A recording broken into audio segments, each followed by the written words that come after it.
So, I've been playing Reverse 1999 pretty much non-stop. I've fully cleared the current 4 chapters of the story, both on normal and hard difficulty. I've completed the hardest endgame modes, my account level is around 30, and I'm almost done building 6 of my characters. To say that I like this game is probably an understatement, and in today's video, I want to talk about why this game feels super free-to-play friendly. I'll showcase you my current favorite characters, reveal some tips, and I'll also share my thoughts about the endgame, and if it's worth playing this game for you. Now, full disclosure, the developers have reached out to me and wanted to support my channel, which I'm thankful for, and you can download Reverse 1999 by using my link in the description. But yeah, I've noticed a lot of people saw my first video on Reverse 1999, and back then, I played it in the closed beta test. But now that the game is available globally, and at the time of recording this video, it's been roughly 5 days since its launch. So I have a pretty strong opinion after beating most of the game's content. Now, first of all, why do I claim this game is free-to-play friendly? Well, I'll be honest with you, for the first 4 days, I did not spend at all. The initial characters we get for free and the beginner banner is literally enough to clear the story and even most of the artificial somnambulism, which you can think of as a spiral abyss in Genshin. I'll talk about this mode later in the video, but basically, there's just been so much free stuff you're showered with, it's not even funny. Like for example, these things called Psycubes, you can think of them as weapons. 2 times per day, you can farm this stage and obtain materials for free. Even the drops are boosted, and with the auto fight enabled, it takes less than a couple of minutes to complete it and reap the rewards. You can use these rewards to claim either a 5 or 6 star Psycube. So literally, the best weapons are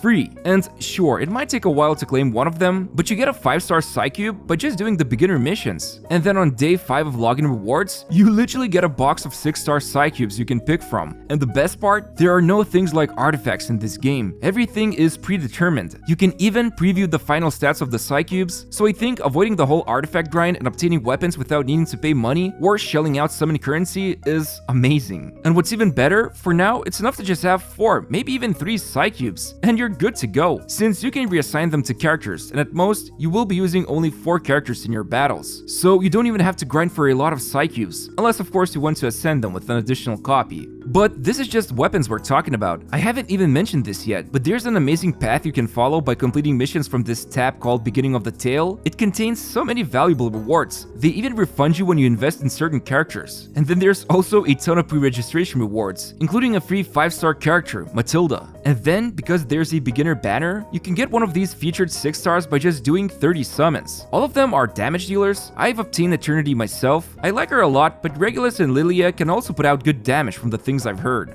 So yeah, I don't want to keep gushing on and on about the free-to-play stuff, but it is legit. Again, I've obviously bought a couple of bundles because, as you can see here, I've got a lot of characters right now. Some of them with multiple portraits, which are like constellations, but even then, I've beat the whole story on both normal and hard, as well as cleared half the stages on artificial somnambulism before I did this. Okay, so now that I've covered the amazing free-to-play aspects of this game, let me show you some of the characters and teams I've built, because they've been carrying me really well in hardest content. First, we have A Knight. He is pretty awesome, although I might be biased a little, because 2 times in a row I got 2 copies of him, so take my opinion about him with a grain of salt, because obviously he does become better with more portraits. However, his playstyle does work better to first combine his cards before using them at level 1, since he can gain Moxie from level 2 and 3 cards, which are super important, since he always wants to spam his ultimate and make sure he takes out at least 1 enemy, because then the whole party gets this broken buff that boosts everyone's damage by 50% for the next damaging card. For example, Bicorn Blue, another amazing unit. When she had this buff, she hit for about 17,000 damage with her own ultimate, which is pretty nuts. And then there's DK. Man, do I love her. In a platonic way, of course. But she's just been an incredible healer for the team. For a 5-star, she does so much because she's an offensive healer. So her ultimate and other card deals single target damage, which becomes especially relevant when you're facing off against plant-type enemies, since her Afflatus type is Beast, and she's been essential for tough enemies in later stages of artificial somnambulism. And the best part, you can obtain her for free by just logging in for 8 days. I think I'll pull her from one of the banners, but you will be able to get her eventually. Then we have Eternity. As I mentioned, she is one of the 3 possible 6 stars you can get from the beginner banner, and she's really interesting. Basically, she loses health by using her cards, but the ultimate will restore her health depending on how many enemies are hit, although that does mean she needs a healer babysitting her, because otherwise she might get KO'd by the enemies. But let's be real, for the hardest content, you always want to bring at least 1 healer anyway. Oh, and if you haven't noticed, you can increase the character's insight up to 3 times. This gives them more power and increases their level cap, but on the second insight, You also unlock their new alternative costume. So as you can see, a knight gets this beautiful blue cloak, DK feels more regal, and Eternity,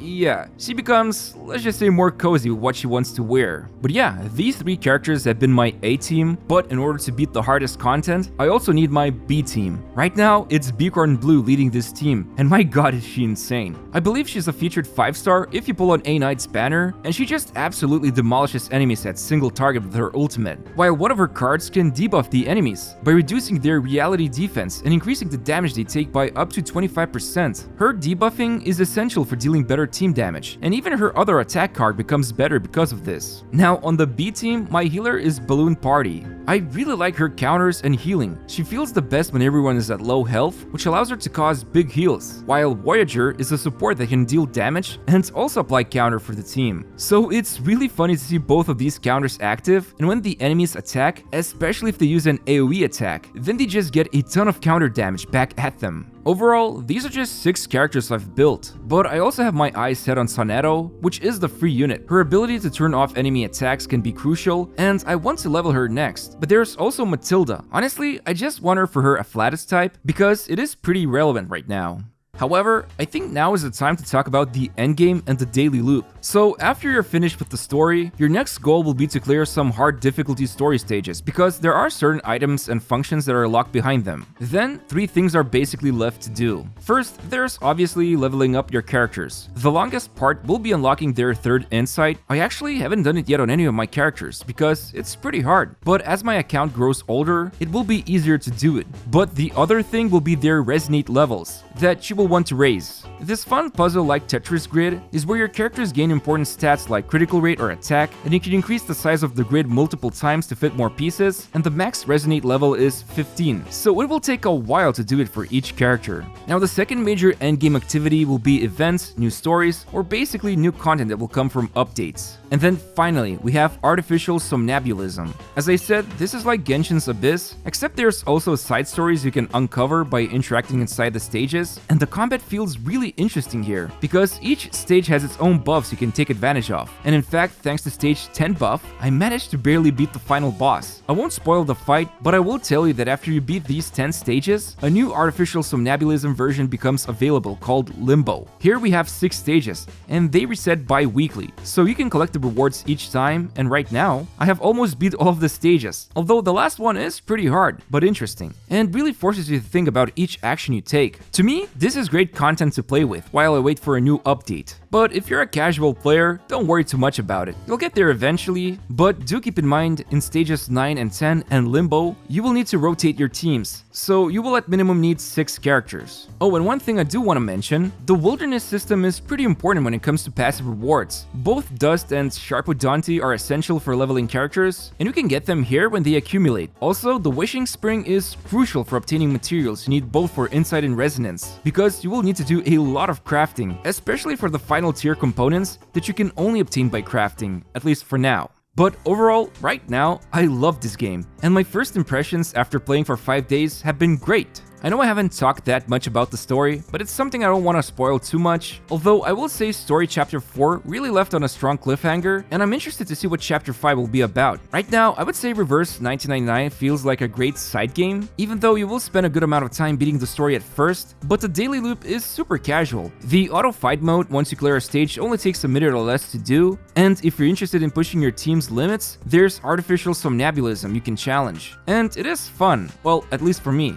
I also want to mention that the music is just so good, seriously, and you've been hearing it this whole time as well, so I hope we can get the official OST.